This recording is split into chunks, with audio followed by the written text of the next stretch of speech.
Shalom saudara, apakah Tuhan mempunyai rencana buat diri kita masing-masing? Itu mungkin satu pertanyaan yang menarik yang perlu kita dalami lebih lanjut. Apakah Tuhan mempunyai rencana untuk diri kita masing-masing? Satu hal yang menarik, kalau Tuhan memiliki rencana untuk diri kita sendiri, kita bisa meyakini bahwa kita itu berharga di mata Tuhan, hingga Tuhan sendiri memiliki rencana buat kehidupan kita manusia yang kecil dan lemah dan tak berdaya ini. Ayub 42 ayat 2, itu satu pernyataan yang Ayub katakan, "Aku tahu bahwa engkau sanggup melakukan segala sesuatu dan tidak ada rencanamu yang gagal." Kita garis bawahi di sini adalah tidak ada rencanamu yang gagal. Satu hal yang diyakini oleh Ayub, dan hal ini pula lah yang harus kita yakini juga, bahwa rencana Tuhan itu tidak ada yang gagal. Rencana Tuhan baik kita pribadi demi pribadi. Hal yang pertama yang perlu kita renungkan lebih dalam, Allah telah memilih orang pilihannya dari awal. Efesus 1 ayat 4, sebab di dalam Dia Allah telah memilih kita sebelum dunia dijadikan, supaya kita kudus dan tak bercacat di hadapannya. Kita lihat di Efesus 1 ayat 4, orang-orang yang dipilih oleh Tuhan itu telah ada atau telah dipilih oleh Dia sebelum dunia ini dijadikan. Dari awal Allah telah menentukan siapa orang-orang yang dipilihnya. Tujuan Allah adalah keserupaan dengan Kristus dan untuk kemuliaannya. Roma 8 ayat 29, sebab semua orang yang dipilihnya dari semula, mereka juga ditentukannya dari semula untuk menjadi serupa dengan gambaran anaknya, supaya anaknya itu menjadi yang sulung di antara banyak saudara. Dan mereka yang ditentukannya dari semula, mereka itu juga dipanggilnya. Dan mereka yang dipanggilnya, mereka itu juga dibenarkannya. Dan mereka yang dibenarkannya, mereka itu juga dimuliakannya. Roma 8 ayat 29. Itu menjadi satu tujuan. Bagaimana Allah merencanakan atau dari semula orang-orang yang dipilihnya itu untuk menjadi serupa dengan anaknya, serupa dengan Kristus. Itu adalah tujuan Allah dalam merencanakan kehidupan orang-orang yang dipilihnya. Orang-orang yang dipilihnya sejak dari awal. Yesaya 43 ayat 7, semua orang yang disebutkan dengan namaku yang kuciptakan untuk kemuliaanku, yang kubentuk dan yang juga kujadikan. Itu juga menjadi satu tujuan Allah, bahwa penciptaan manusia, pemilihan orang-orang yang dipilih olehnya adalah untuk kemuliaannya. Mereka telah ditentukan dari semula, mereka juga dipanggil, dibenarkan, dimuliakan, diselamatkan dari dosa, keserupaan dengan Kristus, hingga akhirnya mereka orang-orang yang dipilih oleh Tuhan akan tinggal bersama-sama dengan Allah di Yerusalem yang baru. Itu adalah tujuan Allah untuk orang-orang yang dipilihnya. saya dan saudara semua, orang-orang yang dipilih oleh Tuhan.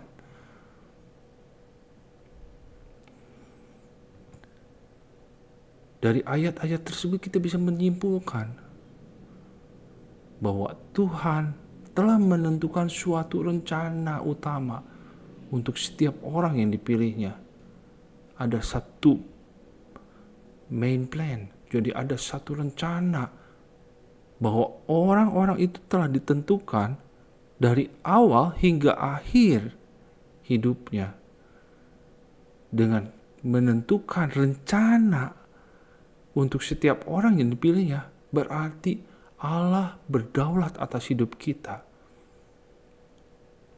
Hidup yang kita miliki sekarang itu adalah Allah yang berdaulat. Terus pertanyaan selanjutnya adalah, bagaimana dengan kehendak bebas yang kita miliki? Menarik kalau kita pikirkan bahwa kita manusia yang diciptakan segambar dan serupa dengan Allah memiliki kehendak bebas. Kehendak bebas berarti kita memiliki suatu kehendak atau keinginan dari dalam diri kita. Itu membuat kita menghadapi berbagai banyak pilihan. Dan kita perlu menentukan suatu keputusan dari pilihan-pilihan tersebut. Di satu sisi Allah yang berdaulat atas hidup kita, namun di sisi lain kita bebas menentukan apa yang menjadi pilihan kita. Terus apakah kehendak bebas itu membuat rencana Allah itu tidak berhasil? Atau membuat rencana Allah yang ditentukan dari semula itu gagal? Contoh misalkan, apakah kesalahan dari pemilihan keputusan yang kita jalani bisa membuat rencana Allah itu gagal? Dalam hal ini karena kita memiliki kehendak bebas, atau kita memiliki hak untuk memilih dari berbagai pilihan. Ada dua contoh. Pertama, saya ambil dari peristiwa manusia jatuh dalam dosa. Hawa yang digoda oleh ular memiliki keinginan untuk menjadi serupa dengan Allah dengan memakan buah pohon pengetahuan yang baik dan jahat. Kita tentu mengenal cerita tentang ini. Cerita manusia jatuh ke dalam dosa. Bagaimana ular menggoda Hawa hingga Hawa tergerak atau mempunyai keinginan untuk serupa dengan Allah. Karena bisa mengetahui apa yang baik dan jahat. Itu mungkin kita katakan sebagai satu kesalahan dalam pemilihan. Hingga akhirnya manusia jatuh dalam dosa. Tapi apakah rencana Allah itu gagal? Rencana Allah itu tidak akan gagal oleh kesalahan dalam pemilihan tersebut. Kita lihat, dengan jatuhnya manusia dalam dosa, Allah sudah membuat atau menjanjikan bahwa dari keturunan Hawa akan menaklukkan kuasa dari iblis si jahat tersebut. Dari sejak semula Allah telah menentukan bahwa kedatangan Kristus di dalam dunia itu menjadi satu penebusan. Kegagalan atau kesalahan karena manusia jatuh dalam dosa ditebuslah dengan kedatangan Kristus. Rencana Allah tidak akan gagal dengan hal itu. Allah yang dari semula telah menentukan bagaimana kehidupan manusia, terlebih kehidupan manusia yang dipilihnya itu agar serupa dengan Allah, itu tidak akan pernah gagal karena kesalahan dari kehendak bebas kita. Contoh yang lain misalkan Abraham bapak orang beriman. dia tetap percaya bahwa dia akan memiliki keturunan dari Sarah. Tapi kita lihat dari peristiwa Sarah memberikan Hagar kepada Abraham, agar Hagar bisa memberikan keturunan kepada Abraham. Itu mungkin satu kehendak bebas atau pemikiran dari Sarah ataupun Abraham bahwa untuk memberikan keturunan kepada Abraham lewat orang lain, bukan Sarah. Yang menurut pemikiran mereka, Sarah tidak mungkin memberikan keturunan kepada Abraham. Tapi apakah rencana Allah itu gagal lewat kesalahan dari pemilihan atau kehendak bebas manusia tersebut? Ternyata tidak. Bahkan kita lihat dengan keturunan Abraham dari Hagar, Allah membuat keturunan dari Ismail, anak Hagar dan Abraham ini menjadi satu bangsa yang besar. Allah mempunyai rencana lain untuk Ismail dalam hal ini. Tapi yang pasti rencana Allah terhadap Abraham tidak gagal. Bangsa Israel berasal dari keturunan Ishak yang notabene benar-benar adalah keturunan dari Abraham dan Sarah.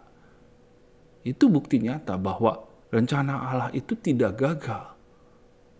Walaupun dalam hal ini ada kesalahan dan pemilihan atau kehendak bebas Abraham dan Sarah waktu itu. Kita tidak dapat menyelami pemikiran dari Allah.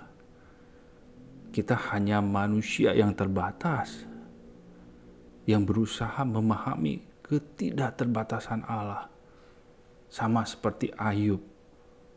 Engkau sanggup melakukan segala sesuatu dan tidak ada rencanamu yang gagal. Dia tidak dapat menyelami pemikiran Allah. Rencana Allah ke depan untuk pribadi Ayub, dia sendiri tidak mengetahuinya. Namun dia meyakini bahwa tidak ada rencana Allah yang gagal untuk kehidupan Ayub. Manusia yang terbatas, pemikiran manusia yang terbatas, berusaha memahami ketidakterbatasan Allah. Itulah yang terjadi. Apapun yang telah terjadi dalam hidup ini, Tuhan pakai sebagai proses untuk membentuk diri kita, agar kita bisa mencapai tujuan dari rencana utama Tuhan. Orang-orang yang dipilih oleh Tuhan dibentuk lewat proses yang Tuhan izinkan terjadi dalam hidupnya, agar tujuan keserupaan dengan Kristus dan untuk kemuliaan Tuhan bisa akhirnya terlaksana, bisa terrealisasi rencana Tuhan tersebut. Kita tidak perlu menyesali hal-hal yang telah terjadi. Mungkin sisi pikiran kita sebagai manusia, ada hal-hal yang terjadi yang mungkin kita bisa sesali karena kita salah memilih atau kita salah melakukan sesuatu. Namun suatu waktu kita akan menyadari ternyata hal tersebut itu bermanfaat buat kita, membentuk, memproses kita, merubah karakter kita sesuai dengan apa yang menjadi kehendak Tuhan. Masa lampau adalah sejarah, masa depan adalah misteri. Kita tidak bisa balik kepada masa lampau. Kita hidup di masa yang kini. Masa depan mungkin adalah misteri buat kita. Akan tetapi Allah mampu mengetahui semua misteri tersebut. Masa depan kita, Allah telah mengetahui dan telah merencanakan yang terbaik buat kita. Kalau kita bicara tentang kesalahan di masa lampau, apakah perlu kita mempersalahkan orang lain, diri kita sendiri, atau bahkan Tuhan sendiri karena terjadi suatu kesalahan di masa yang lampau? Ada satu contoh peristiwa Tuhan Yesus menyembuhkan orang buta yang sejak lahir. Itu mungkin jadi satu perenungan buat kita semua. Di Yohanes 9 ayat 1-41. Orang buta yang sejak lahir, orang itu buta. Murid-murid mempertanyakan,